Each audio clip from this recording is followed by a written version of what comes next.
Bulahan sa Bingguhan. Nakaw mga mandaraya siguro ito. Panoorin po natin. Ang nasakta ng kanilang taga-bola sa bingo. Liza, humarap ka na! Hello, Liza! Naku, talaga nakagano na kaagad, oh. Anong problema mo? Problema ko lang po sa kabingguhan namin, lagi po siya nandudugas. Araw-araw po nakikita siya nahuhuli ng mga kabingguhan namin. Araw-araw na Araw-araw po siya nag-iipit ng bulilyo sa amin. Pag sinabi mong araw-araw, ang unang tanong doon, bakit ba kayo nakikipaglaro dito sa babae? Hindi, Araw-araw. Hindi po. Nandaraya. Una po kasi pinagbigyan siya ng ilang beses. Pinagbigyan po siya. Ngayon nagsumbo na ulit sa amin yung kalaro namin na paulit-ulit niya palang ginagawa yun. Ayun. Opo. Pero ang pinag-uusapan natin ngayon ay itong isang insidente na nalaglag yung kanyang Bulilyo po. tinatago. Opo. Ito yung isang insidenteng doon na talaga nagkaanuhan, nagkaharap-harapan. Ayun. Anong nangyari? So, naglalaro kayo tapos... Naglalaro po kami noon, tapos po nung siya po ang bumola, nung nahuli po siya nung namin, kalaro namin, nakaipit po yung budilyo. Ngayon po, hindi puro po ng burahan niya. Yung ginawa niya, pinasok niya ulit. Tapos bigla pong nahulog na lang. Tapos napuna po ng namin na hindi niya naisuksok sa loob. Hindi siya po nabisto sa loob. Dahil hindi po puro niya yung nabunot niya. Kaya binalik niya po sa loob ng budilyo. Teka Hindi po muna, na-shoot, nahulog.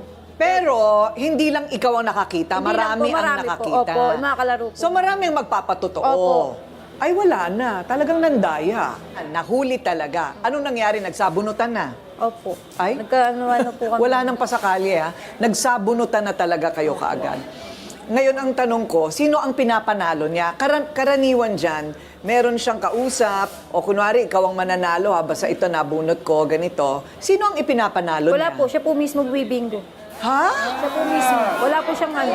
Siya po mismo bumibingo sa araw na yun, pag nanduduga. Paano namang nangyari na nandaraya ka, tapos yung sarili mo ang parating nananalo? Opo, kasi po binubulot niya sarili niya puro sa bulilyo eh. Pero hindi ba, Donita, medyo nakakatawa naman yata yun? Na ikaw na nga ang nandadaya parate at ipinapanalo mo parate ang sarili mo, pero nakikipaglaro pa rin sila sa kanya. Yun nga nakapagtakati ko rin, di ba? Diba? Bakit ganun? So parang wala ka rin palang pakialam kahit maloko ka, kahit dinadaya ka. Sige, laro pa rin. Baka wala silang ibang kalaro. Monopolya ng bingo sa area nila. Baka siya lang din naman yung may pabingguhan talaga doon. Siya lang ang may ganito, ito lang naman ang katapat. no? Cory, Ito lang naman ang katapat niyan at saka papel. Lapis, di ba? Baka naman pag nananalo siya nananalo, may nakukuha kang porsyento. Di ba? Oo, pwede ganon. Naku, kilala kita. Bata pa lang tayo, ganyan ka na. Totoo ba? Magkababata kayo? Ay, hindi po. Magkababata kayo. Kala ko naka-attend ka na rin ng bingguhan nila eh. Saan ba itong bingguhan na ito? Saan ito? Doon po sa Maynila North Cemetery po. Sa sementeryo kayo lahat nakatira? Napakagandang lugar. wala ka naman pala talagang ibang makakalaro. Wala naman pala yun. Jessa, komedyante ka din ah. Okay, so wala kayong ibang kalaro kasi lahat sila'y patay na. Ay, nakipagsabunutan. Ikaw at saka yung nandaya.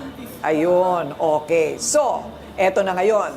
Siya raw ay mahusay mag-ipit ng bulilyo sa kanyang mga daliri sa larong bingo. Rose, humarap ka na!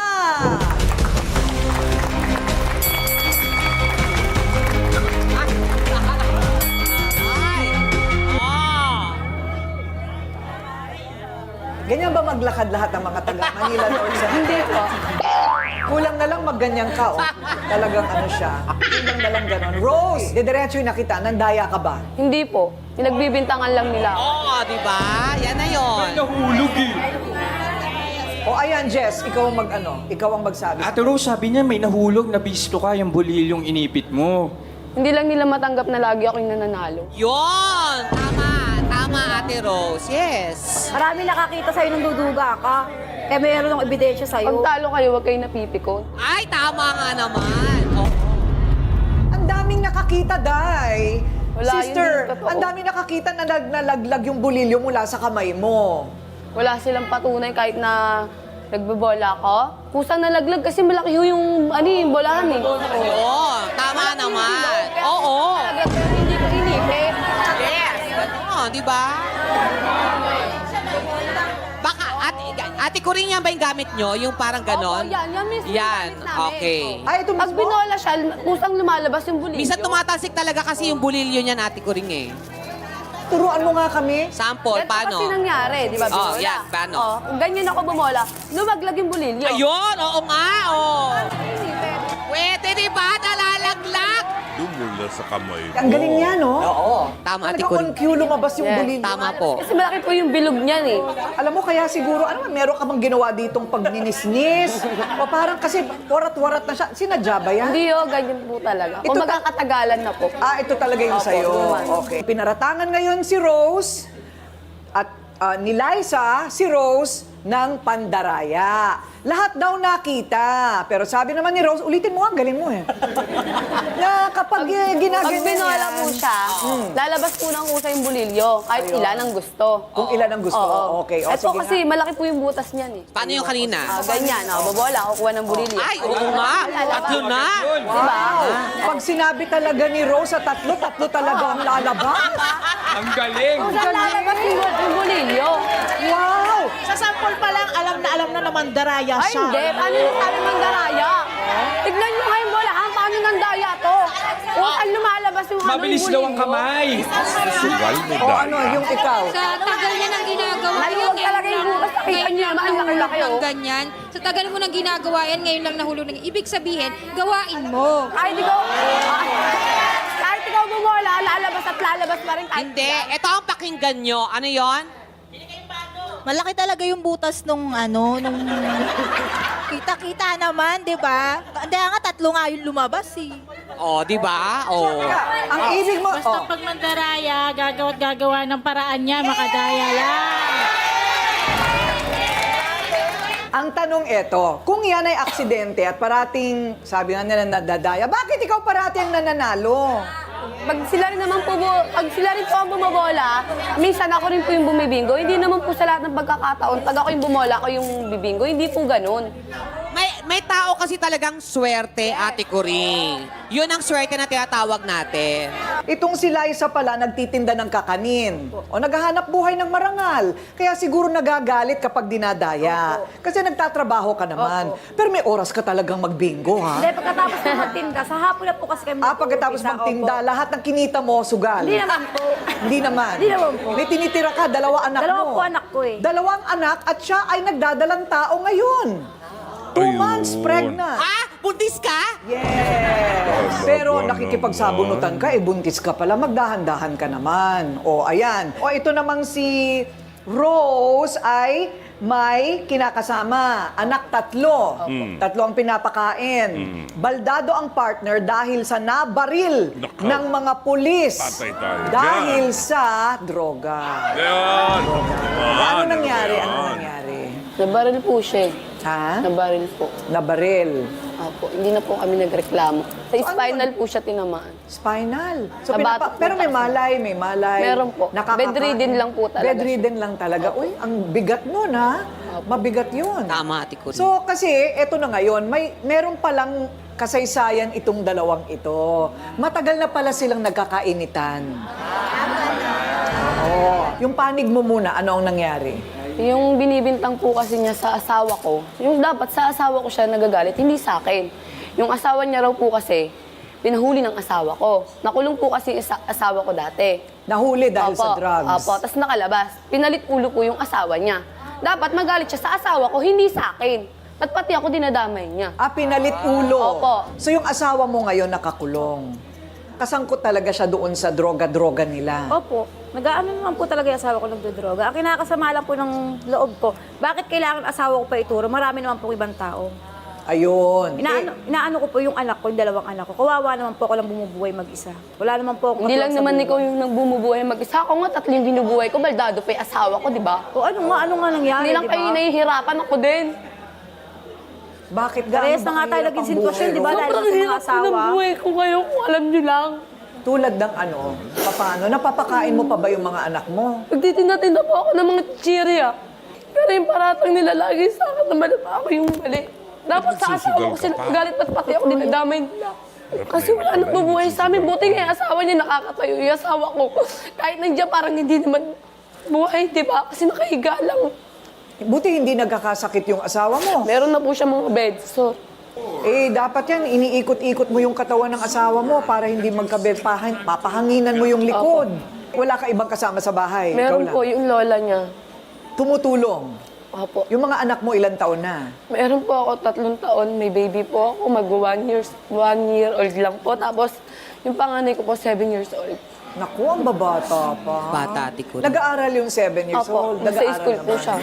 Ah, okay. O mabuti naman. Ikaw naman, yung mga anak mo, napapaaral mo naman. Kaya ko naman po. Andiyan naman po yung nanay ko, tumutulong sa mga anak ko sa pag-aalaga.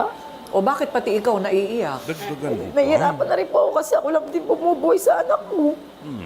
Wala naman din po ako katuwang sa buhay. Naging parehas kami ng sitwasyon. Sino gumawa Ang niyan? kakampi ni Liza, ang tinatawag na star witness sa pandaraya ni Rose, eto na. Ana, humarap ka na!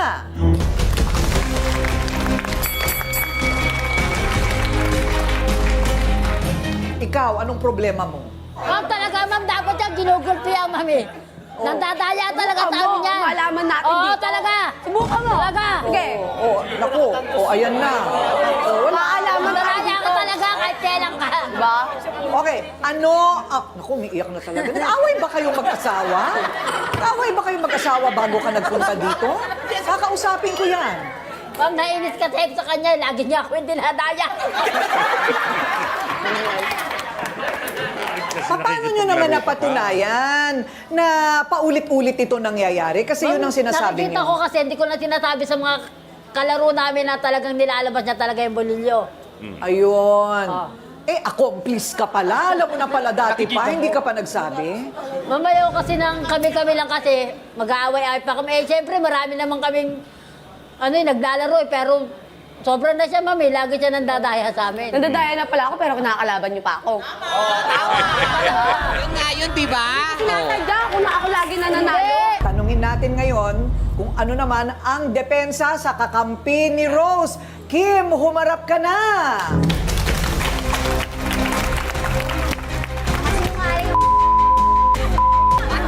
Bakit mo? Teka muna.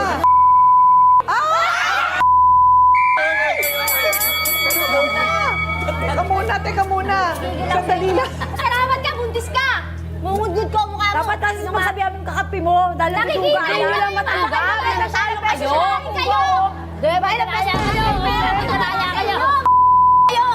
Kalmadong-kalmado kang pumasok. Gigigil. Bigla ka na lang nanapak. Anong nangyari? Bakit? Anong problema mo? Kasi po, jackpot na ako noon nung nag-away sila. Ayun!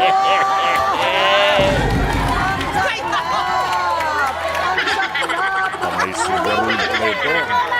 Ay, nako! Ano ba yan? Akala ko ba ang ipinapanalo ni Rose ay yung sarili niya? Opo. Nirereklamo mo lang. Ano ba naman palang yan? Baka, Kasi po, Kapag usapan niya yan, maghahatian sila sa panalo. wala ka naman doon. Nakita mo ba? Ay, wala nakita. Wala ka doon. Wala ka doon. Kasi nakikita. Wala ka doon. Wala ka. Palis ka. Ay, kakuntsaba pala. oy! Wala ka doon. Ano nangyari sa pera mo? Na naging bato pa? Pera na Yun nga sana. po. Iba kasi po, bago sila magsabunutan, may ibang bumola. Ngayon, yung puro ko, pan-jackpot, lumabas po yun. Bigla sila nagsabunutan dahil sa pagtatalo. Ngayon, yung pera po, sa harapan, yung iba pong pera ko, tapos yung jackpot, nagkalabo-labo na.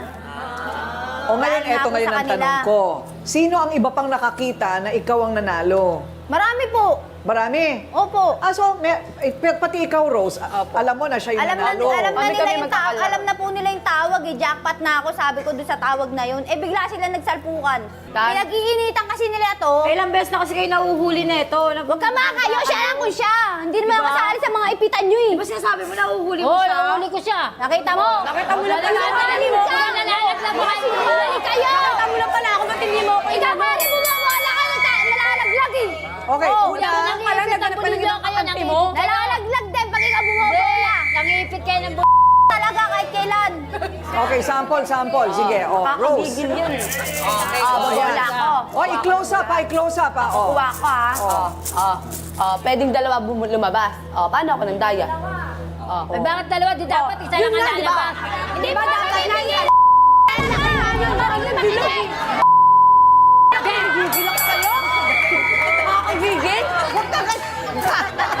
Okay, Dr. Love, what can you say? Salamat, Ate Kuring. Magandang hapon sa inyong lahat. Medyo masasaktan tayo ng bahagya sa aking sasabihin, ha? Ang sugal ay immoral sa mata ng simbahan. I can only speak for the moral side at yung spiritual side. Yung legal kay attorney na yun. Immoral yan sa mata ng simbahan ng sugal kasi kapag nagsusugal tayo, lumalabag tayo sa 4 sa 10 utos ng Diyos. No? Ginagawa nating, nagiging idolatrous tayo. Ibig sabihin, napaiilalim tayo sa kapangyarihan ng pera at yun ang sinasanto natin, dinodiyos natin ang pera. Kita mo si Kim, nanggagalaiti si Kim dahil hindi niya nakuha yung perang dapat sa kanya. Kasi sugal, immoral. Okay? Now, Brother John, bakit sa mga simbahan may mga bingo? No? Hindi ko masasagot yun. Tanong niya sa pari, bakit sila nagpapabingo? Kung sugal yun. Okay? Kung fundraising. That's another topic.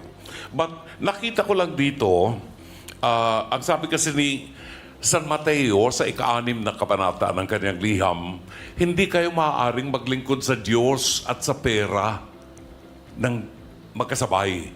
Kamumuhian niyo yung isa at mamahalin niyo yung isa. It's either mahalin niyo ang pera at kamumuhian niyo ang Diyos. Nasa inyo ang desisyon. If it matters to you. Di ba? Ang malinaw na malinaw dito, may malalim na problema pa sa ating lipunan. Ang problema ng droga, kahirapan, kakulangan ng moral values sa bawat pamilya. Ang dyablo, sinisira ang bawat pamilya natin para masira ang simbahan. Pag nasira ang simbahan, wala ng Diyos. Panalo na ng dyablo. So baka ginagamit tayo ng dyablo. Gampanan nyo kaya yung tungkulin nyo bilang asawa at ina ng inyong mga anak at wala tayong problema sa buhay. Maraming salamat, Ate Kuring. Okay.